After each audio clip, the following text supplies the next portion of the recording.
Welcome to the AI for Career Success video overview by Curt Robbins, where we help you get smarter than your competition. So, today we're diving into the future of artificial intelligence.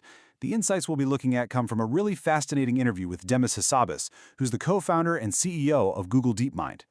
This was from a conversation with Hannah Fry on December 16, 2025. And we're starting with this quote because it really gets to the heart of his motivation. It's not just about building a powerful tool, it's also about creating a mirror, something that helps us better understand our own mind. Now, to really understand where AI is going, we first have to get a handle on its biggest limitation right now.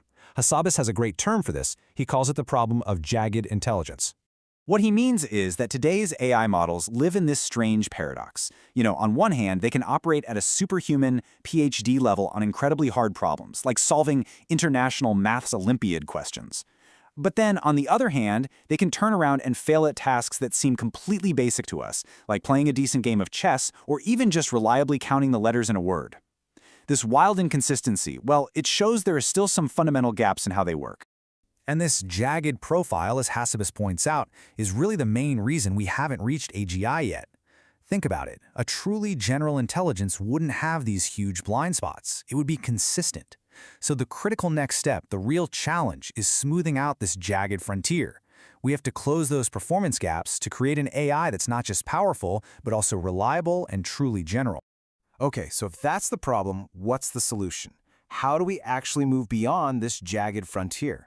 Well, Hassabis outlines a dual strategy.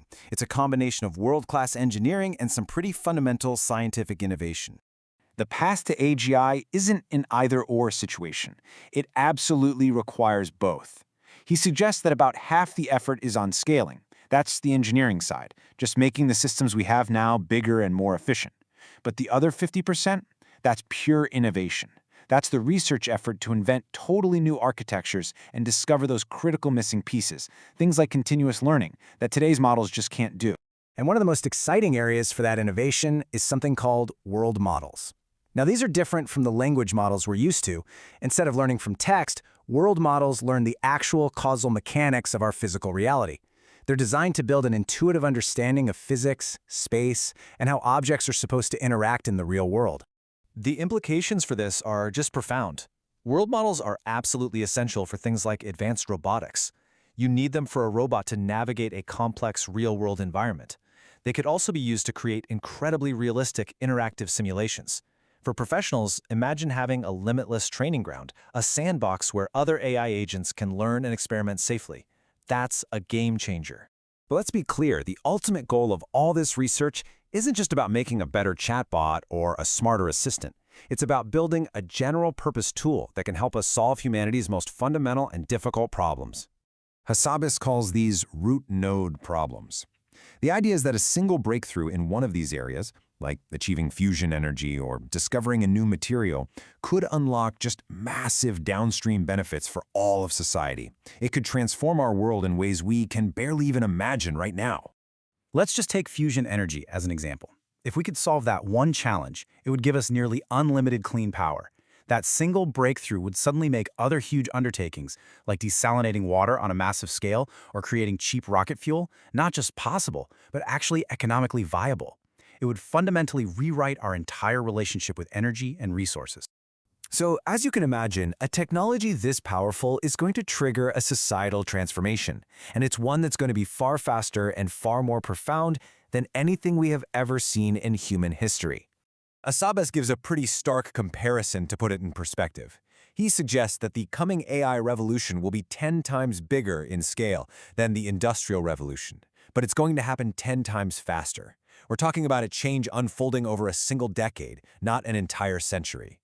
This kind of accelerated disruption means our current economic systems, the ones based on exchanging human labor for resources, they might not function in the same way for much longer. And that means society has to start planning for these changes now. We may need to seriously explore new models, things like universal basic income. So, looking at the more immediate future, what's the most significant shift that we as professionals need to be preparing for? It's the evolution of AI from being a passive tool into an active, autonomous agent. As Hassabis explains it, the AI we use today is passive. The user, that's you, provides the prompt, the energy, the direction. The next stage, which he expects will become reliable within the next few years, is agent-based AI. These systems are going to act as capable, more autonomous assistants, and they will fundamentally alter our professional workflows. And this brings us to the most crucial point for every professional watching. The question really isn't if this technology is going to change your work, but how. As AI shifts from a tool that you operate into an agent that you collaborate with, how does your own role need to adapt to leverage this powerful new capability? Thank you for watching. This is where we teach you AI and help you get smarter than your competition.